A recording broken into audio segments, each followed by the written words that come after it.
Very good morning, students.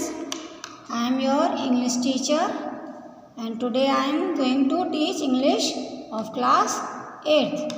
So open your English book, chapter number 4. Today I am going to explain this chapter 4, Kalam's childhood in part 2. आज मैं part 2 में आपको chapter 4 को explain करूँगी. So let start. Chapter 4, Kalam's childhood यानी कलाम का बचपन. Every child is born with some inherited characteristics and trained in certain ways by figures of authority. यहाँ पे कलाम अपने बचपन की स्टोरी सुना रहे हैं हमें. तो कलाम का कहना है कि हर बच्चा अपने वंशों के कुछ गुण लेकर जन्म लेता है. यानी कि हमारे जो वंशज होते हैं, जैसे पूर्वज होते हैं, पेरेंट्स हैं, दादा दादी हैं, तो उनके कुछ गुण हमारे अंदर ऑलरेडी होते हैं. तो उन गुणों के साथ हर बच्चा जन्म लेता है. उसके बाद जिस परिवार में उसका जन्म होता है तो वहाँ पर उसकी परवरिश की जाती है, उसको ट्रेंड किया जाता है. तो इसी तरह आई inherited honesty and self discipline from my father. तो कलाम कहते हैं तो इसी के अनुसार ईमानदारी और आत्म समर्पण यानी अनुशासन ये मुझे अपने फादर से, ये गुण मेरे फादर से मेरे अंदर आए हुए हैं. And from my mother's I inherited faith in goodness and deep kindness. और अच्छाई में विश्वास रखना और बहुत ज़्यादा दयालु रहना, ये गुण मुझे मेरी माँ से मिले हैं. And so did my 3 brothers and a sister. तो इस तरह मेरे 3 भाई हैं और एक बहन है. But it was the time I spent with Jalaluddin and Shamsuddin. लेकिन वो समय वो था जब मैंने अपना समय जलालुद्दीन और शमसुद्दीन के साथ बिताया था. That perhaps contributed most of the uniqueness of my childhood and made all the difference in my later life. और उस समय जो मैंने बचपन जलालुद्दीन और शमसुद्दीन के साथ बिताया वो मेरा एक अनोखा बचपन था, यानी कि एक अनोखा समय था जो मेरी बाद की जो ज़िंदगी थी, यानी कि जो बाद का जीवन था उससे बिल्कुल अलग था. The natural wisdom of Jalaluddin and Shamsuddin was so intuitive and response to non verbal messages. Jalaluddin और शमसुद्दीन इन दोनों के अंदर एक ऐसी नेचुरल इंटेलिजेंस, मतलब प्राकृतिक, मतलब वो बहुत बुद्धिमान थे. शुरू से ही प्राकृतिक बुद्धिमान थे. वो इतने बुद्धिमान थे कि उनके अंदर का जो ज्ञान था वो इतना तेज था कि वो बिना बोले ही अपने मैसेज दे देते थे. That I can unhesitantly say that my later creativity owes a lot to their influence on me in my childhood. और बचपन में इस तरह से उनकी बहुत सारी क्रिएटिविटी थी जो कलाम के ऊपर उनकी, मतलब कलाम के जीवन में बकाया थी. यानी कि बहुत सारे ऐसी क्रिएटिव एक्टिविटी हुई थी जो उनके जीवन में हुई थी. अब वो अपने चाइल्डहुड के बारे में बता रहे हैं. बचपन में I had 3 close childhood friends. बचपन में मेरे बहुत ही घनिष्ठ दोस्त यानी मित्र 3 थे. अब वो कौन कौन थे? रामनधा शास्त्री, अराविंदन एंड शिव प्रकाशन. ये 3 मित्र उनके बहुत ही घनिष्ठ थे. All these boys were from Orthodox Hindu ब्राह्मण फैमिलीज. और ये सभी बॉयज़ हिंदू परिवार से, मतलब रूढ़िवादी हिंदू परिवार से थे। As children, one of us ever felt any difference amongst ourselves because of our religious difference and upbringing. जैसे कि हमारे धर्म अलग थे, तो इसी से बच्चों की तरह ही हमारे अंदर भी कोई अंतर नहीं था, जबकि हमारे जो धर्म थे वो डिफरेंट थे, लेकिन हमारे अंदर कोई डिफरेंस नहीं था। In fact Ramananda Shastri was the son of पक्षी लक्ष्मण शास्त्री, जबकि जो रामानंदा शास्त्री थे वो पक्षी लक्ष्मण शास्त्री के बेटे थे। The high priest of the Rameswaram temple, जो उनके पिता रामेश्वरम टेम्पल के बहुत ही ऊंचे पुजारी थे। Later he took over the priesthood of the Rameswaram temple from his father, और कुछ समय के बाद, बड़े होने के बाद, इनका ये जो मित्र था उसने अपने पिता से रामेश्वरम टेम्पल की पूजा का भार संभाल लिया। इसी तरह से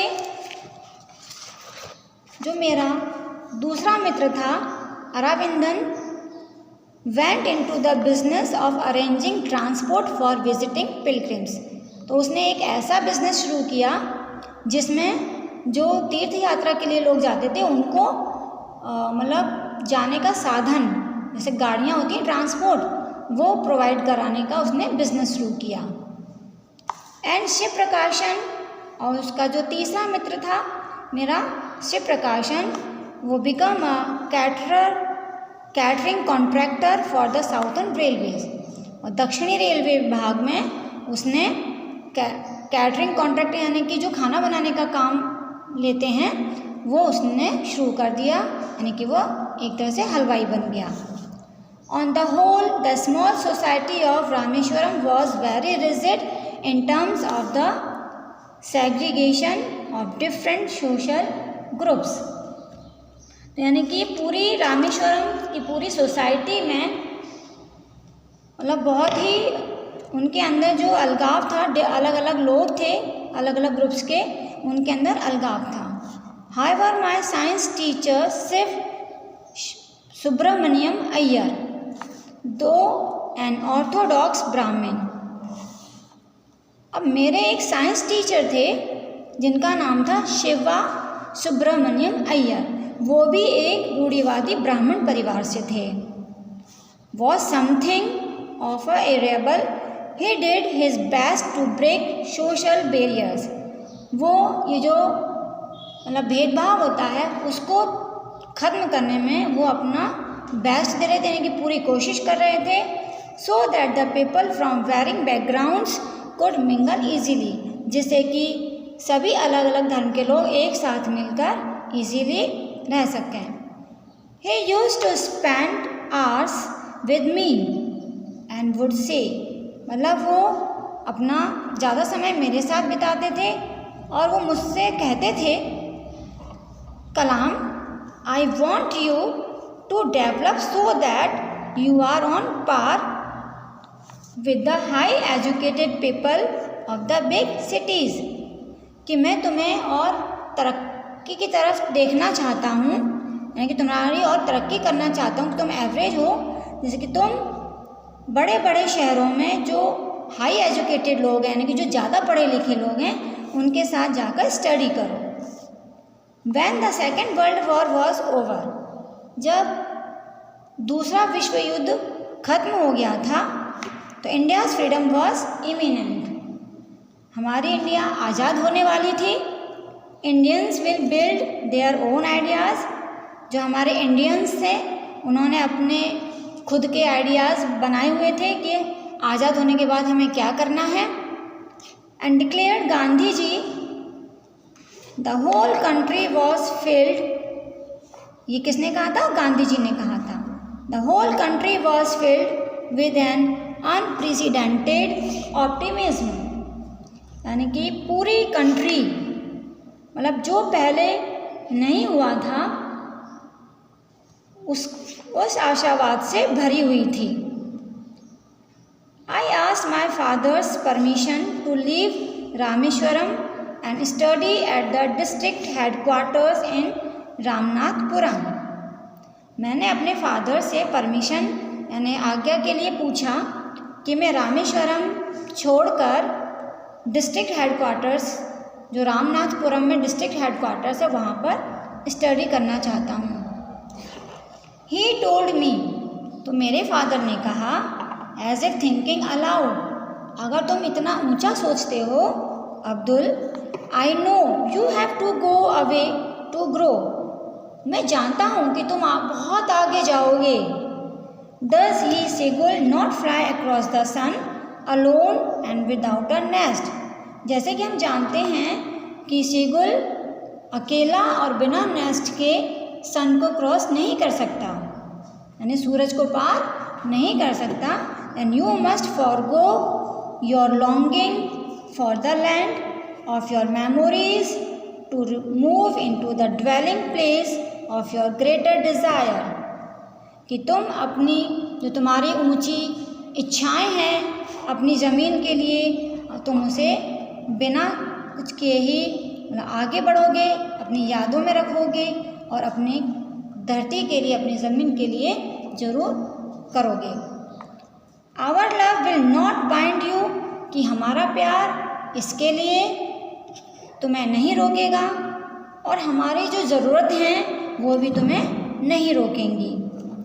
ही quoted Khalil Gibran to my hesitant mother, उन्होंने जो उनकी माता थी, मतलब वो बहुत ही चिंतित थी, परेशान थी, तो उनके लिए कहा कि your children are not your children, कि तुम्हारे बच्चे नहीं हैं। मेरी माँ से कहा कि तुम्हारे बच्चे नहीं हैं। They are the son and daughters of life's longing for itself, कि ये बेटे और बेटियाँ आगे की ज़िंदगी के लिए, कि जो हमारे देश की ज़मीन है उसके लिए हैं। दे कम थ्रू यू, वो तुम्हारे द्वारा यहाँ आए हैं, बट नॉट फ्रॉम यू, लेकिन तुमसे नहीं। You may give them, he took me, you may give them your love, तुम उन्हें अपना प्यार दे सकती हो, बट नॉट योर थॉट्स, लेकिन तुम अपने विचार नहीं दे सकती। For they have their own thoughts, इसलिए उनके पास अपने थॉट्स हैं, अपने विचार हैं। He took me and my 3 brothers to the mosque and recited the prayer Al Fatiha from the holy Quran. उसके बाद मेरे पिता मुझे और मेरे तीनों ब्रदर को मस्जिद में ले गए और वहाँ जाकर एक अल फातिमा, जो उनकी मतलब हमारी धार्मिक पुस्तक है कुरान, उसमें से फातिमा पढ़ने के लिए कहा, यानी कि पढ़वाया। As he put me on the train at Rameswaram station he said, जब वो मुझे रामेश्वरम स्टेशन पर छोड़ने आए तो मेरे फादर ने कहा, this island may be housing your body, कि ये जगह तुम्हारी बॉडी का घर है क्योंकि तुमने यहाँ जन्म लिया है, बट नॉट योर साउल, लेकिन तुम्हारी आत्मा का नहीं है। तुम्हारे शरीर ने इस जगह पर जन्म लिया है, इसलिए तुम्हारे शरीर का ये घर है, लेकिन तुम्हारी आत्मा का घर नहीं है। Your Saul dwells in the house of tomorrow, कि तुम्हारी जो आत्मा है वो उस घर में रहेंगी जो कल तुम बनाओगे। Which none of us at Rameswaram can visit, जो यहाँ पे विजिट करेंगे। Not even in our dreams, और ना ही वो हमारे सपने में है। May god bless you my child, मेरे बच्चे, भगवान तुम्हें सफल करे, तुम्हारी रक्षा करे, तुम्हारे साथ रहे। Shamsuddin and Ahmed Jalaluddin travelled with me to Ramanathapuram to enrol me in Schwartz high school. अब शमशुद्दीन और अहमद जलालुद्दीन भी उसके मतलब मेरे साथ ट्रैवल कर रहे थे, जो कि वहाँ के स्वर्ड्स हाई स्कूल में एडमिशन लेने के लिए, and to arrange for my boarding there, और उनके रहने की भी जगह वहाँ पे उन्होंने अरेंज की। Somehow I did not take to the new setting, किसी भी तरह से मैंने किस तरह से सेट करना है, व्यवस्थित करना है, उसको देखा। The town of Ramanathapuram was a thriving town of some 50,000 people. मतलब जो रामनाथपुरम था वो एक ऐसा टाउन था, मतलब जिसमें काफ़ी पैसे वाले लोग रहते थे। करीब 50,000 लोग ऐसे थे जिनके पास बहुत ही पैसा था, यानी कि अमीर थे। But the order and harmony of Rameswaram was absent. लेकिन उनके अंदर जो देशभक्ति थी वो उनके अंदर नहीं थी, वो एब्सेंट थी। I missed my home and grabbed every opportunity to visit Rameswaram. और मैंने अपना घर छोड़ दिया और हर मतलब जो भी मौके थे वो सभी मैंने वहाँ पे छोड़ दिया और अपने अपॉर्चुनिटी को लेने के लिए उसने रामेश्वरम की तरफ चल पड़ा। The pull of educational opportunities, क्योंकि उन्हें जो उनके मौके थे वो उनको लेनी थी, at Ramanathapuram was not strong enough to make me forget the attraction of poli. अब रामनाथपुरम मतलब उसको भुलाना इतना आसान नहीं था, क्योंकि वहाँ का जो अट्रैक्शन मतलब जो पोली थी, एक डिश थी जो उसके बहुत अच्छी मतलब वहाँ पे फेमस थी, जो उसे वो भुला नहीं पा रहा था। A south Indian sweet my mother made. ये एक साउथ इंडियन स्वीट है पोली, जो मेरी माँ बनाती थी।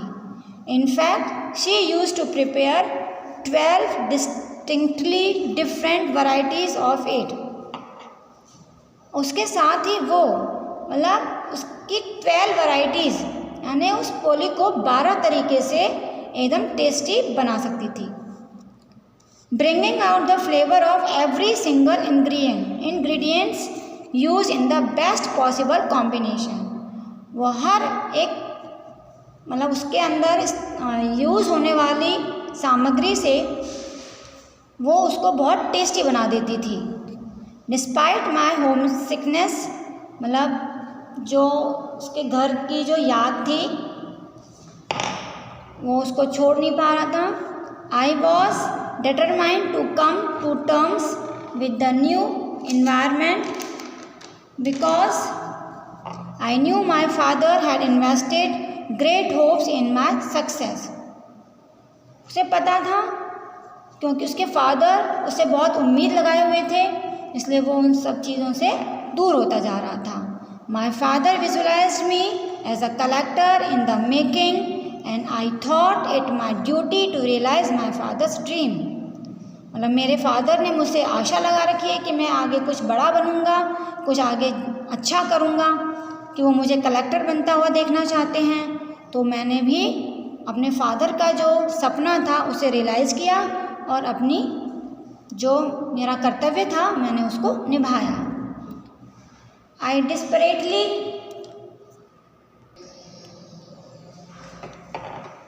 desperately missed the familiarities, security and comforts of Rameswaram. मैंने बिना सोचे समझे अपना परिवार, वहाँ की जो सुरक्षा थी परिवार के साथ रहने में, और वहाँ पे जो मुझे आराम मिल रहा था वो मैंने सभी भुला दिया। Jalaluddin used to speak to me about the power of positive thinking. Jalaluddin मुझसे हमेशा पॉजिटिव थिंकिंग के बारे में मुझसे बातें करता था। And often recalled his words, और मैं उसके शब्दों को याद रखता था। When I felt homesick और डिजेक्टेड, जब मुझे घर की याद आती थी। I tried hard to do as he said. जैसा उसने कहा था जलालुद्दीन ने, वैसा ही मैं करने की कोशिश करता था। Which was to strive to control my thoughts, जो मुझे अपने विचारों को कंट्रोल करने में मेरी हेल्प करते थे, मुझे रोकते थे। And my minds and through these two influence my destiny ironically. तो इस तरह से मेरी जो यात्रा थी, मतलब मैं जो चाहता था वो मुझे मिला। That destiny did not lead me back to Rameswaram, लेकिन वो मुझे रामेश्वरम वापस जाने नहीं दिया। But rather swept me farther away from the home of my childhood, और बचपन से ही मैं मतलब मेरे फादर मुझसे दूर हो गए। तो इस तरह से ये अब्दुल कलाम की स्टोरी थी बच्चों। I hope you understand this chapter and in part 3 we will discuss the hard words of this chapter. So thank you, have a nice day.